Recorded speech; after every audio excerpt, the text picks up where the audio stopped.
ఆవేశాన్ని కలిగించినటువంటి నా కుటుంబ సభ్యులు, నా అంటే తెలుగుదేశం కుటుంబ సభ్యులు, నా మిత్రపక్షమైనటువంటి సైనికులు ఏకగ్రీవంతో ఏ రకమైనటువంటి మాట పొరపాటు లేకుండా మరి నా ఎన్ను తట్టి నన్ను ప్రోత్సహించి ఈనాడు ఎక్కడ మనందరం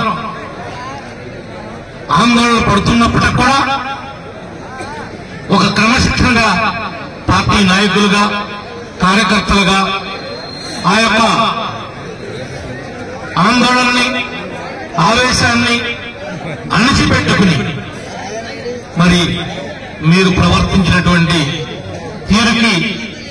జన్మ జన్మలకు కూడా రుణపడి ఉంటాను. ఎంతమంది ఎన్ని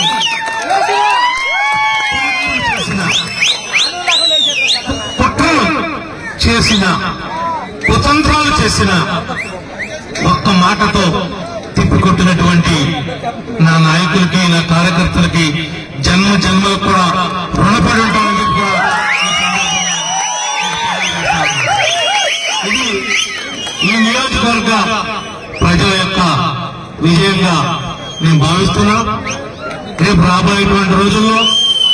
జన సైనికులతో కలుపుకుని, బీజేపీని కూడా కలుపుకుని గ్రామ గ్రామాన కూడా ప్రతి బూత్, ప్రతి ఓటు మనందరికీ కూడా చాలా విలువైంది. ఈనాడు మాట్లాడినటువంటి మాటలకి ఓట్ల రూపంలో మీరు గ్రామాల్లో పోరాటం చేసి మరి మంచి మెజారిటీతో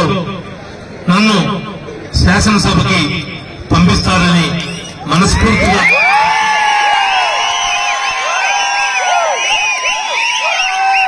రేపు రాబోయే రోజుల్లో మాత్రం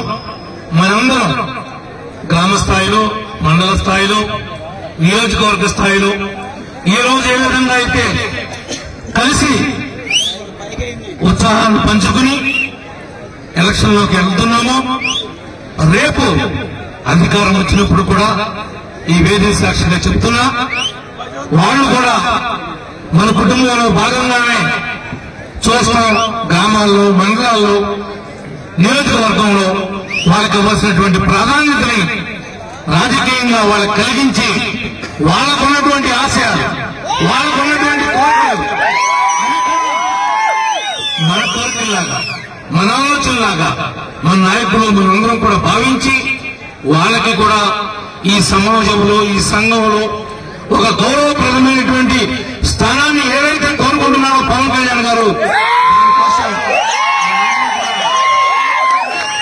వాళ్ళకి ఎందుకు నిలబడతామని, నిలబడటమే కాదు నిలబడి రుజువు చేస్తామని చెప్పి కూడా ఈ సందర్భంగా మీ అందరికి కూడా హామీ ఇస్తూ మరి ఈనాటి కార్యక్రమం ఇంత పెద్ద ఎత్తున మరి నిర్వహించినటువంటి మీ అందరికి కూడా ప్రత్యేకంగా ధన్యవాదాలు తెలియజేస్తున్నాం.